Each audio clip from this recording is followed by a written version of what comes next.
Dah sihat ini muka dia merah kan? Walaupun hujan muka dia merah. Boleh pakai? Wah, boleh pakai dah. Cuba angkat tangan suruh mulut dapat. Dia pun suruh angkatkan juga mulut tak mati lagi. Bagi semangat kan. Patut tapi kata kalau boleh letakkan tangan kamu di keburu dia, kau baca doa ini. As'alullahal-azim Rabbal arsyil azim an yashfi. Baca itu kan. Aku memohon kepada Allah Subhanahu wa taala, Tuhan yang punya arasy yang agung, agar kamu disembuhkannya segera. Atau berdoa yang lain. Itu di antara adab yang kita buat. Perempuan yang bukan mahram, ya, ada Islam kita ada dijaga. Kalau dia di hospital di rumah dia, kita beritahu dengan turut masuk. Bagi salah dulu, kalau dia bersedia untuk masuk pakai tudung aurat, boleh masuk. Kalau tak boleh pun tidak apa, jumpa dengan suami sudah di hospital, boleh melawat, tak ibu melawat orang sakit sebagainya. Tetaplah ada dijaga. Itu kita buat, tetaplah menghormati dan menjaga ada ziarah orang sakit. Tentu kami katakan, kalau kau pergi orang sakit, jangan duduk lama-lama. Jangan tunggu lama-lama. Nanti lama-lama, okey, pergi ziarah, berdoa dekat dia sebagainya, tak lagi balik. Dulu saya memang pasal politik, dia orang sakit banyak. Dan kita begitu bagi semangat dekat dia. Mungkin tuan-tuan ada yang tidak pernah sakit, tetap pada alhamdulillah.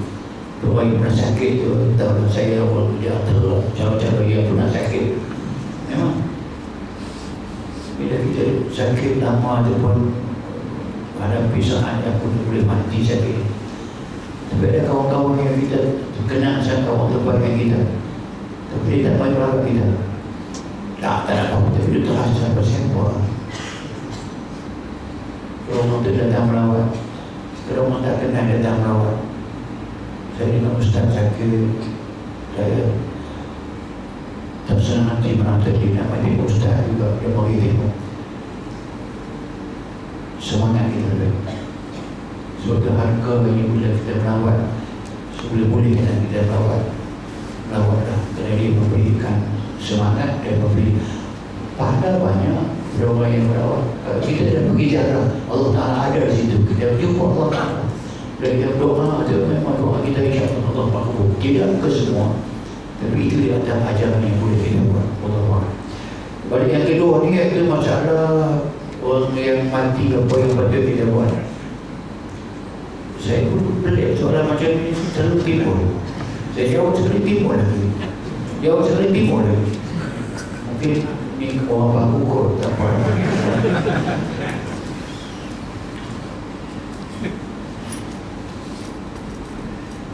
Orang yang mati amat memerlukan kepada doa orang hidup. Sebab itu Islam mensyariatkan solat jenazah. Solat jenazah itu doa kepada orang yang telah mati sampai jadi fardu kifayah. Malah Allah punyakan orang yang hidup dan pergi sembahyang orang mati itu. Sampai Nabi kata, siapa yang pergi jalan orang mati itu, jika dia turun mandi dia dapat 2 qirat. Dia dapat kapan, dia dapat 2 qirat. Dia dapat sembahyang, dia dapat 2 qirat. Dia pergi sampai ke bumi kan dapat 2 qirat. Sampai tanya, qirat apa ni? Bandingan pahala. Pahala tu susah mana? 1 qirat sama dengan besarnya sebesar Bukit Uhud. Bukit Uhud bukan yang dia boleh naik. Bukit Uhud tu kan. Itu dia pergi jaga rumah. Lepas tu dia banyak orang pemanah-pemanah Nabi tempatkan. Bukan itu. Yang belakang banyak. Itu pahala. Mengapa digalakkan kemudian? Kerana Allah menggalakkan kita minta ampun. Allahumma billahu warhamhu wa'afihi wa'fu. Doa. Kalau itu disyariatkan dengan jelas, maka boleh kita berdoa lebih awal daripadanya. Iaitu semasa dia belum dimandikan, doa boleh. Boleh baca Quran. Okey. Boleh bersembang ke tidak? Dia rumah orang yang mati bersembang. Bersembang baca Al-Quran ayat 20. Bersembang baca kabinet bayangan. Ada apa ada? Apa salah dia bersembang? Mana baik bersembang yang baca Quran? Yang ketiga, kalau tadi baca Quran pada orang mati, orang tu dia bawa Madinah, dia bawa surat khabar. Surat khabar ni ada gambar kabinet bayangan. Boleh ke tidak? Ada tak dalam dia? Mana baik baca surat khabar dengan baca Quran? Quran kalam Allah yang tidak ada batil. Maka kenapa boleh? Akhirnya bukan saja semasa mati itu sah Ibn Umar. Ada kata Ibn Umar ni dia dengan Ibn Mas'ud. Ibn Umar ini orang yang paling janji, paling kata orang apa, very konservatif. Jadi memang pegang sungguh dengan ayat Quran. Dia bagi memang dia sepik. Tak macam Ibn Mas'ud, dia agak lapang. Banyak yang kata orang lebih banyak boleh, dia tak boleh. Ibn Umar lebih tak boleh daripada boleh. Tak boleh semua boleh. Tapi Ibn Umar sah mewasiatkan kepada anak-anak dia, kalau aku mati, baca surah Al-Baqarah di kubur aku. Aku beristimewa kerana hadis zaman awal dah semua sampai. Mereka tak ada kitab, kita pun nak buat. Imam Malik pun nak buat muwatta. Orang pakai ingat, so banyak orang tak ingat. Termasuk juga yang dan tidak jumpa ketika itu adalah Ahmad bin Hanbal. Ahmad bin Hanbal tokek besar Hanbali, tokek macam Hanbali. Dia berjalan dengan murid dia pergi ke suatu misi tempat dia jumpa dengan satu kubur. Orang sedang membaca, orang buta sedang membaca Quran. Ada kubur yang orang bawa kubur. Maka boleh tengok, saya kira kamu sedang baca kubur, dia kata kepada kawan-kawan dia, hampir apa dekat dia, dia kata putih baca balik, jangan baca Quran ada kubur. Itu mungkin dia pergi kat kawan tu, apa kata Ahmad bin Hanbal, wah kena dia semua melarang kamu jangan baca Quran ada kubur. Dan Nabi kubur kayak dia jalan-jalan. Seorang murid Imam Ahmad dia kata, wahai imam, maza taqulu bi Bishril Halabi, apa pendapat kamu kepada seorang ulama yang bernama Bishr al-Halabi?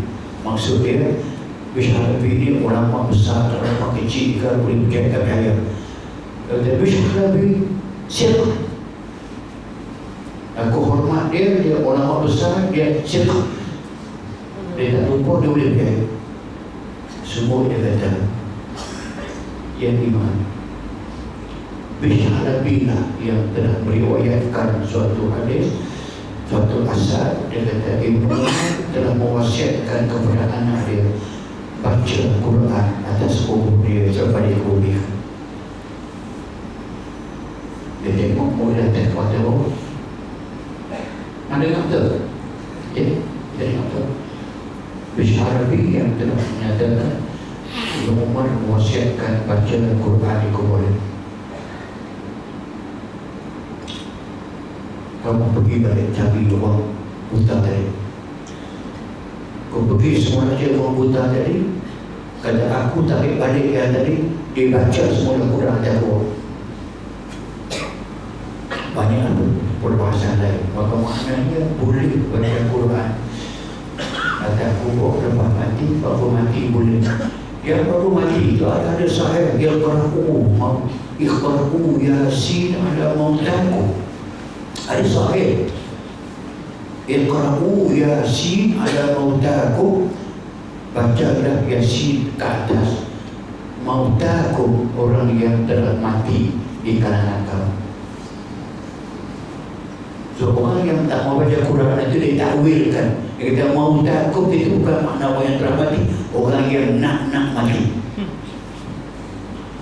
Kalau orang yang mengerti bahasa Arab, mari kita bahas bahasa Arab. Mautah itu ada dua makna. Satu makna hakiki, kedua majazi. Hakiki makna sebenar, majazi ini makna kiasan. Mautah orang yang tak mati lagi tapi macam mati dah dikira mautah, itu majazi. Majazi kiasan. Mana baik makna dimaknakan makna hakiki dengan majazi. Tanya siapa buat ahli alim yang kata pakai hakiki lebih baik daripada majazi.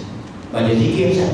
Kalau hakikinya mautah pun orang yang telah mati, maka bolehlah baca, tidak masalah. Tapi yang inilah yang saya kata senang je. Tak mau baca, dia tak baca. Baca gila-gila tak mau. Kalau anda nak baca, nas cukup terang. Saya berpegang dengan boleh baca dan saya baca. Dan saya bertahlil, saya berdoa. Aku sendiri imam pun saya tambah lagi doa lepas pergi salam itu. Ada orang katakan, sudah doa, dah pergi salam, dah apa dah doa lagi, bawa tanam. Dah semakin banyak kita berdoa yang telah mati itu, semakin berfaedah kepada kita berdoa lagi. Ibu kita berdoa lagi. Sebab Nabi kata, "Iza sawaitu turaba ala qabri, bal yakum ahadukum ala qabri, wasalu lahu tasbih, fa'inahul ahyusa." Bila kamu tanamkan seorang Islam di kubur, kamu mengatakan tanah dia telah rata, hendaklah ada di kalangan seorang yang bangun di kuburnya. Pada aku itu ada dua makna. Pada aku dengan makna kamu tunaikan kewajipan ataupun bangun berdiri dulu boleh, itu bukan masalah. Ala qabri, seorang kena bangun situ, wasalu lahu tasbih, berdoa kepada Allah Subhanahu wa taala, minta supaya orang dalam kubur itu tasbih, bukan takbir. Kau boleh faham pula.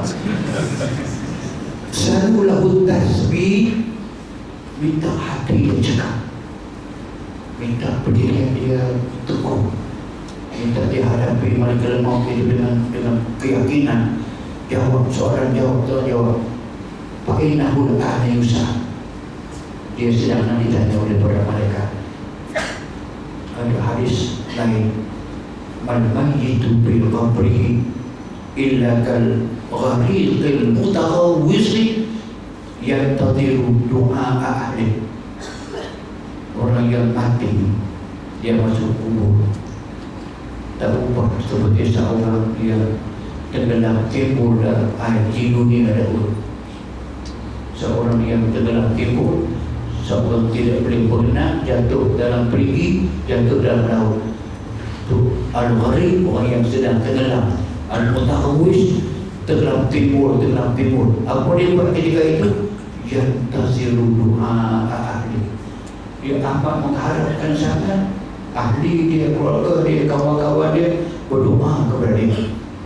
Itu tadi dalam sembahyang jenazah, Nabi kita semakin ramai orang sembahyang semakin baik.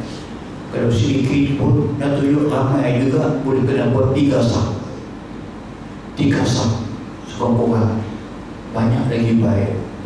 Boleh mati di Mekah 1 juta orang. Allahumma warhamhu wa'afihi wa'afu.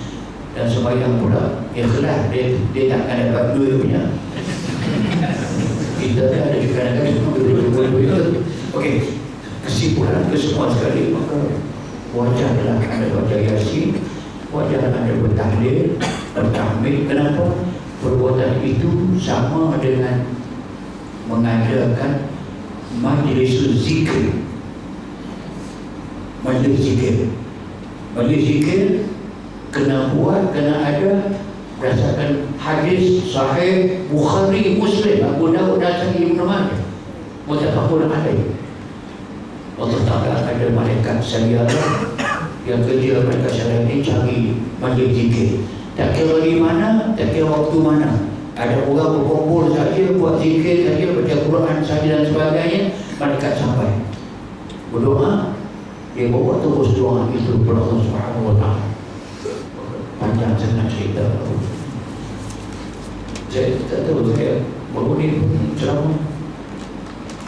Tengok dulu. Sini pun jawab ke depan ada salah apa yang saya mahu. Tapi tak apa, saya tak jawab. Yang boleh tak jawab, saya jawab dalam masa itu keperluan. Boleh ke Ustaz jelaskan? Boleh. Kata memberi pendapat, mengenai ada jemaah yang menerima tawaran mengerjakan umrah, ada sponsor oleh individu, terutamanya orang berada, orang politik. Apakah hukum umrah mereka itu? Apakah jemaah tersebut bukannya orang yang susah atau yang tidak kemampuan? Mohon penjelasan tersebut. Saya pergi haji sponsor, saya pergi umrah sponsor. Haji itu wajib bagi orang yang berupaya. Umrah pun wajib bagi orang yang berupaya. Dia beristiqamah. Istiqamah kita ada dua. Istiqamah binafsihi atau istiqamah bighairihi. Yang mampu pergi itu ada dua kemampuan. Dia mampu atas sendiri dia ada dua. Atau dia mampu kerana orang lain yang sponsor kat dia. Kedua-duanya sama. Kalau orang sponsor, dia pergi sah haji dia, tak orang haji dia, tak orang umrah dia. Orang yang sponsor, dia dapat pahala sponsor. Dia tidak mengambil pahala daripada orang yang pergi. Faham ya? Orang yang pergi umrah dengan sponsor, bukan kata orang politik, orang kafir pun juga dia KPTB ini dia sponsor. Orang yang pergi haji sponsor pun tidak masalah. Tak ada kena-kena dengan orang itu politik tidak politik. Kita buat apa yang kita baik. Orang sponsor kita boleh pergi. Jika ada sebut orang itu orang bisnes, orang berani, lagi baiklah. Itu kehidupan mereka di antaranya. Dia akhirkan kekayaan dia kepada beberapa orang. Dan saya selalu sebut kalau nak sponsor, saya tahu sudah dapat sponsor pergi tahu sudah kita dapat sponsor pergi haji. Dan dapat apa? Nama saya keluar dengan nama Kak Jah keluar. Dan package pun disebut package Zamrud. Saya tak dengar package Zamrud. Saya baca tiap tu ada yang punya projek. Dia kata, ya Allah, Zamrud ni murah daripada Almas. Almas mahal, Zamrud murah. Berapa murah dia? 65,000. Kalau Almas 115,000. Dulu si beli 3 orang 115,000 Almas. Kalau dulu 2 orang 125,000. Murah. Tapi saya tolak. Sebab sudah saya kena buat pembadahan. Balik tak itu saya tolak. Tahun ini dapat tawaran. Tapi kerana tawaran itu bagus sangat lagi, saya tak bersedia dan ada lagi tugas kerana banyak tak pergi. Maka saya kata antara orang lain yang boleh pergi yang sebelum. Artinya berlaku yang terima ada yang saya terima, tolak ada yang saya tolak. Tapi saya dah pergi haji dan sebagainya. Tapi hati duduk kata, dalam hati duduk kata orang subang je, orang kata bawa tak kata. Kalau tu depan ada orang sponsor saya pergi.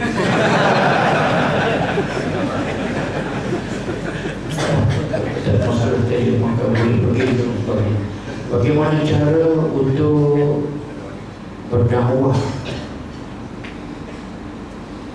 dengan berhikmah kepada orang yang bukan Islam, supaya mereka meyakini Allah Ta'ala itu Tuhan yang benar. Itu yang ud'u ila sabili rabbika bil hikmah wal mau'izatil hasanah. Kamu berdakwahlah semula orang yang tidak Islam kepada Islam itu bil hikmah, dengan kebijaksanaan. Ada apa kebolehan anda? Tak semua sama, kita semua kan semua orang boleh ceramah. Kalau semua nak ceramah, semua dah dengar lah. Bagi seorang tua tu dia boleh ceramah, dia pengajar boleh.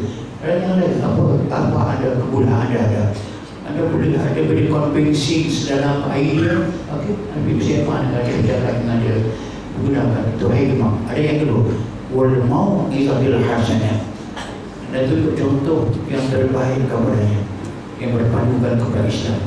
Sebabnya orang kafir tertarik Islam itu dengan akhlak orang Islam, akhlak yang terpuji orang Islam.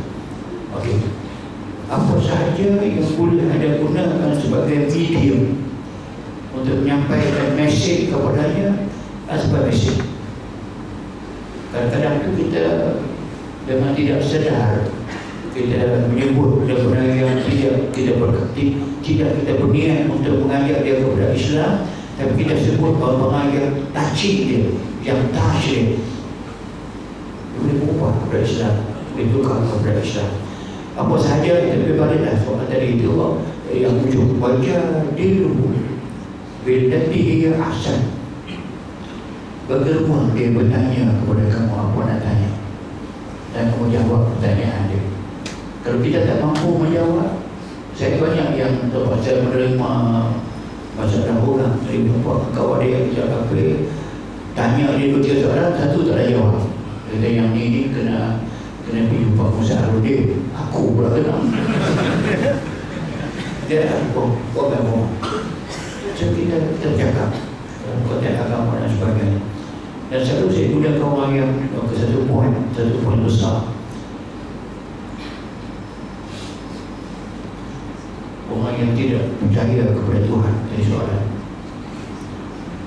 bagi dia fikir satu episod kehidupan, dua orang manusia, seorang percaya kepada Tuhan dan beriman, seorang tidak percaya kepada Tuhan dan tidak beriman. Dua dia kawan baik. Kedua-dua mati, masuk kubur yang sama. Orang yang beriman dapati bahawa betul satu kubur itu ada, dia dapat dia kubur. Orang yang tidak percaya kepada adanya Tuhan, adanya agama, satu kubur pun tidak ada, tiba-tiba berlaku ada sungguh pada ketika satu kubur. Siapa yang untung, siapa yang rugi? Ada faham tak? Seorang yang beriman, yang percaya, seorang tidak percaya, kawan lain, dua-dua mati masuk kubur. Walaupun kubur masing-masing, tapi tidak berubah pisah. Kedua-dua pada berkata bahawa Allah tidak ada sungguh, Allah tidak ada, satu kubur tidak ada. Siapa betul sebab ini?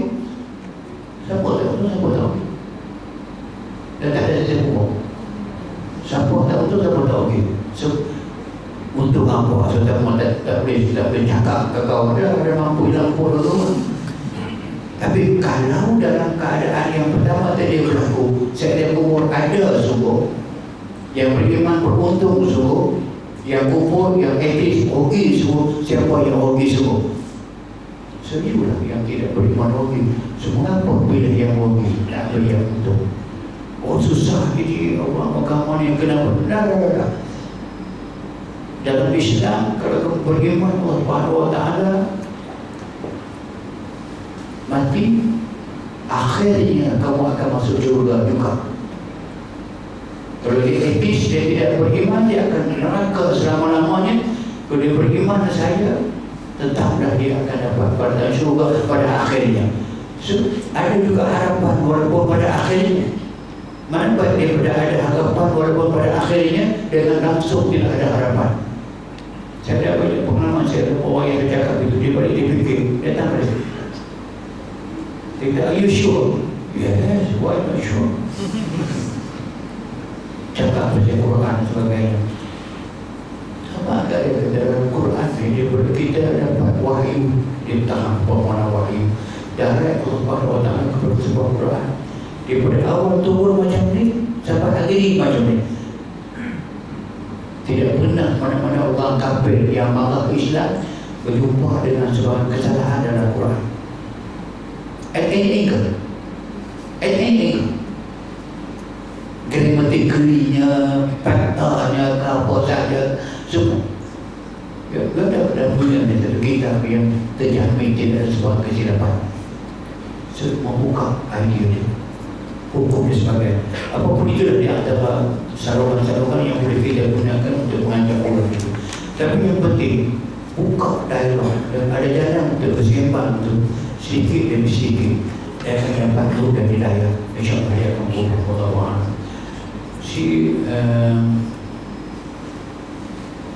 Macam mana kalau saya ingin beli kereta tapi yang tidak mampu beli secara cash, saya hendak buat loan, tetapi saya tidak tahu loan yang mana untuk dipilih yang betul-betul tidak ada riba. Mudah saja. Islamic finance dalam bank Islam itu ada Islamic financing dia panggilkan.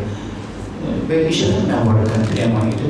Bank Islam ada setiap bank di mana pun. RSB, Bank Islam ada, bank pembangunan ada, apa sahaja yang menawarkan pinjaman cara Islam, ada usaha mula, ada boleh ambil yang itu kerana mana-mana institusi keuangan yang menawarkan perbankan Islam ataupun Islamic financing, dia ada jawatan kuasa penasihat syariah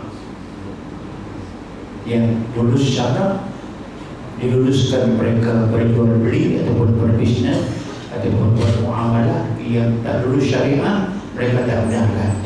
Bukan kita menentukannya, tapi jawatan kuasa itu yang menentukannya. Kalau dia kata ini Islamic, maka boleh beli. Contoh yang senang itu macam dalam saham, ada yang bintang tu dipanggil lulus syariah, Islamic allowed. So itu nak lulus kali itu kerja saya dulu. Kita dalam Security Commission, semua saham yang nak masuk dalam lulus syariah kita kena berhalusi sampai kita puas hati, lulus mau lulus. Kalau tak lulus, tak lulus. Maka apa yang lulus maka boleh dibuat dengan yakin. Bagaimana penyelesaian jika saya sudah terlanjur membeli kereta secara riba? Nasib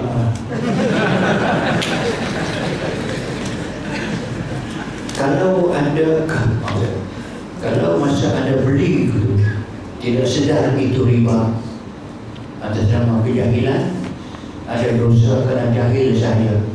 Tapi yang riba itu tetaplah riba, tapi taklah seteguk dosa orang yang tahu dia riba tapi dia buat juga. Okey, bagi orang yang terajak dah, itu yang Tuhan, yang Allah tadi itu wadaru ma bakai riba. Kamu kena tinggalkan perbuatan riba itu. Dan tinggal macam mana? Ada kena selesaikan, ada kena bayar. Katakan baki lagi hutang tu lagi 3 tahun. Okey, kata saya dah selesaikan ulang hutang saya ini, saya nak bayar tunai. Berapa yang baki lagi? Bolehkah tidak potong sebagainya? Perunding sampai dia kata boleh, maka ada bayar, habis dapat ribanya dan dapat pada harta anda duit baik. Itu yang dikatakan bahawa Allahu amma salah. Allah semoga kita minta Allah ampunkan masalah yang terpandai. Kerana orang itu sedang jahiliyah atau lepas jahiliyah, semasa Islam apapun tidak terlepas daripada memang kita pernah melakukan kesalahan itu. Dulu saya berterima dengan beli kereta dulu, dengan ambil loan daripada pembayaran dulu. Sebab pensiun tahun 83, saya balik daripada luar negeri bekerja tahun 74. So tidak ada lagi pensiun bekerja. Sedangkan nak beli kereta satu keperluan dan nak pergi kerja macam mana, so terlibat. Terima terlibat, kita tidak ada pilihan lain. Bertaubat itu buatan mungkin dan tidak terlibat dengan riba sekarang insyaAllah ta'ala.